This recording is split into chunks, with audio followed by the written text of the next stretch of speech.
Hi guys, and welcome back to the channel. As promised, I have uploaded again, and I am going to try and stay consistent, upload once a week. So here we are, and today the video is going to be about what I think is some of the best cameras that you can get when you're starting out. The most questions I get usually, people going into my DM is just asking me, hey Howney, I'm thinking of buying a camera, which one do you recommend for me to start out with? And it's never like a clear-cut answer to what camera you should get, because each camera serves a different purpose. You know, like, what are you going to be doing? Is it just for YouTube? Are you trying to go into photography? Like, what are you doing with this camera? But I'll give you guys some of the cameras which, in my opinion, are really good to get in 2021 to start off your videography career, filmmaking career, etc. So with no further delay, let's get on to my list of what I think are the best beginner cameras that you can get for 2021. Oh, also, these cameras will vary between, you know, you don't want to break the bank because you're just starting out. So these cameras will vary between the £300 price range to the £700 price range. So we'll have a scope between there. And if you don't want to spend that much on a camera, then you're better off using your phone anyway, because you've got such good capabilities from your phone that I don't see why not. It's such a great tool that you can use right in your pocket. And if you want to know how to get the most out of your smartphone, then check out our previous video that I did. I don't know, I guess I'll put like a card here or here for it. I don't know where it'll go, but there's a video which I did which teaches you how to get the most out of your smartphone for video. So the first camera in this list came out in 2014, and that's the Sony A5100, which I believe comes in at £400. So the Sony A5100, which came out in 2014, now you're probably thinking like, that's such an old camera, but you'd be surprised because this camera still has a lot of great video and photography capabilities. So your smartphone has 12 megapixels in the camera. However, the Sony A5100 actually has 24.3 megapixels, just to compare the two. So you can take much higher quality resolution pictures on this camera than you could on your smartphone. Also, it is full HD ready. It's also Wi-Fi ready, so you can manage to transfer the files from your camera to your smartphone pretty quickly. I think it's actually with a touch of a button. You press it and you can transfer files really quick.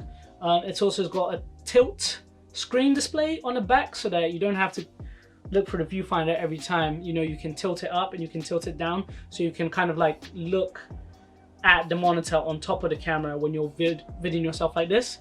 Now, for example, myself, I've actually got a monitor right above my camera which I can look at to see if I'm in frame, you know, if I'm in focus and whatnot. So yeah, the Sony A5100 that came out in 2014, it might be a bit of an old camera, but it's still a very good choice when you're beginning as a beginning videographer.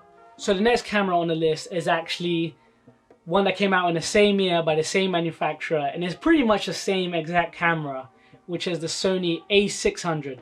Now this camera I think is much better than the A5100, but not by very much actually. So this one comes in at around £459.99, if I'm not mistaken. And again, this is pretty much the same camera, but you're probably thinking, what makes the price difference? And there's quite a few things actually, but the main thing is got image stabilization. So when you're going around filming, you know, most people, they're gonna have shaky hands. Everyone has shaky hands. I've got shaky hands. But with the image stabilization, you can get nice, smooth imagery with handheld movements, which is also a good asset for the beginning camera. So the next camera on the list is the Panasonic Lumix GX9. And this camera came out in 2017, and the price range for this camera is £579. It's got image stabilization and it's 4K. So already you're gonna get a massive improvement with video quality. The downside to it, that it's only, I say only, but it's 20 megapixels or 20 point something megapixels. So it's not as good in terms of taking pictures as the Sony, but make up for it in the 4K video that you're taking anyway. So the fourth camera on the list is the Panasonic Lumix G100. This camera is pretty new. It came out in 2020, and it's around £660 at the moment on Amazon. And what's really good with this camera is that it's got image stabilization. You know, it's got a 360-degree display mount on it, which is also touchscreen, which is also great, so you can look at yourself from a different angle.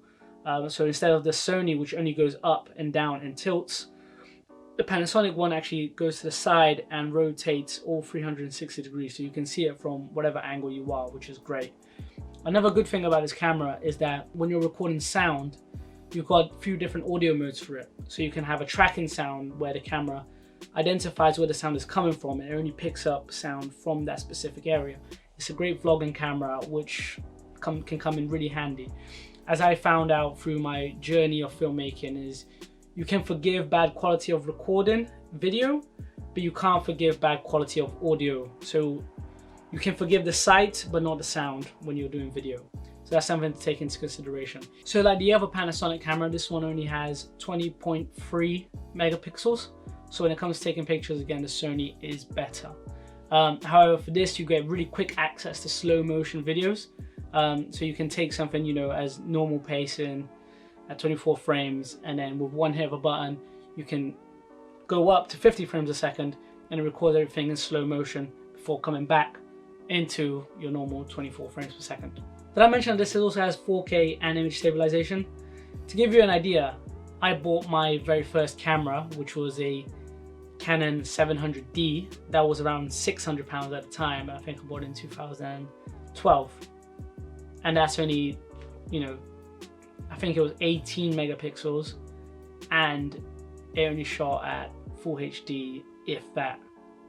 So already you're getting more for your money with the Panasonic G100 than you would with what I started out with. So next on the list is we have the Nikon D3500. Now, I'm not a big fan of Nikon cameras. I don't know why, because they're mainly used for, I guess, just for photography use. And I grew up on the video side of the camera world. So I'm much more used to making visuals, moving visuals, rather than still visuals. However, like I said, they are really good for photos. And this one has 24.7 megapixels, so already much better than any of the other cameras that I'm going to mention on this list. Sorry, another plus side, it's got really good autofocus. You know, so you can capture things as they're moving. You know, it's great for that. Again, it's a still camera, but it also records video at full HD actually. So if you want to experiment with good quality images and videos, you know, the Nikon is a good shout to go for. But I think there are better cameras than that on this list. Also, it doesn't have a tilting screen.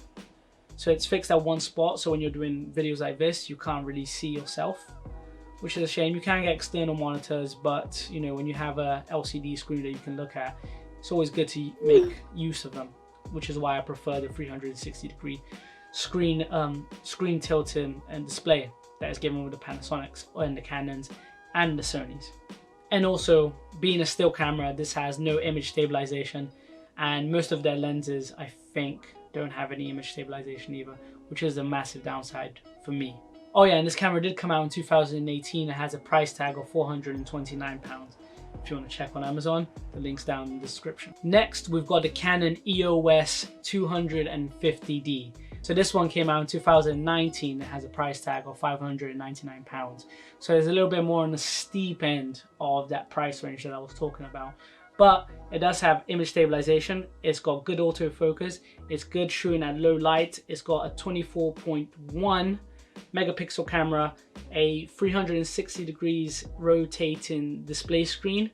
Not sure if it's touchscreen or not, but you know, already 5 great points to have this camera. And to match its great photography megapixel range, it also shoots videos at 4K. Which is great, and at a price tag at £599, you know, you're paying for these extra little bits of quality in the production and specs of the camera. So again, with the Canon cameras, we've got the Canon EOS M50, and I think this camera is literally like the perfect vlog camera. I've seen so many people using this camera, and it produces great images. You know, it does have 4K video, 24.1 megapixels. It came out in 2018, and I think it's actually better than a 250D. I'm not gonna lie to you. Whenever people ask me, oh, what camera should I get? I always ask them what's their price range. And if it does fit within the budget, I ask them, get the Canon M50. Because really good, lightweight, compatible camera, easy to use, and great for vlogging too. Now this camera does come in at £641. So again, it's towards the steeper range of the prices within this list, but again, it is 4K. You have great photo qualities, and it's image stabilized as well. So it's a really good camera to use on a day-to-day vlogs, you know, videos, whether inside or wherever it may be. It's a great little camera, lightweight, portable, very, very easy to use. But if you think the cameras on this list are a little bit out of your price range, there are my last two which are under £400, but they are above £300. The first one being the Canon EOS 4000D. Now this camera did come out in 2018. It is £329.99. It has a 18 megabits. It has 18 megapixels, so it's not as good as the other cameras on this list in terms of taking pictures. And it also only shoots at full HD. It has no image stabilization, and the display screen doesn't tilt at 360 degrees. But it's also a good starting camera if you want to start making video and start making start making content. This is also another good camera to use if you're just starting out and you don't want to spend over £400 on a camera, especially if you don't know how to use it. And last on this list is the Canon 2000D, which comes in at £389.99. So again, a little bit more expensive, but still less than £400. And this does have 24.1 megapixels, which is good for taking pictures, but it only shoots at full HD, which really, you don't need anything, you know, above that to shoot unless you're making high-end commercials and whatnot. I know everyone always say 4K this and 4K that, but most people are already watching things in full HD. On YouTube, the set quality for you to watch a video is at HD and not 4K, just because a lot of people's broadbands can't really handle things which are streamed at 4K.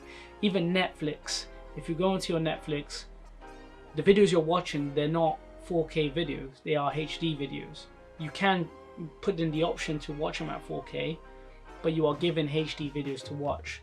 So creating content, doesn't matter if you're shooting in 4K or shooting at HD, because the majority of the people, they're going to be watching things in HD anyway. Especially if you're a content creator and you're putting things into Instagram. Instagram compresses down the video to a much smaller quality file just so they can be able to play it. So just think about that when you're creating content.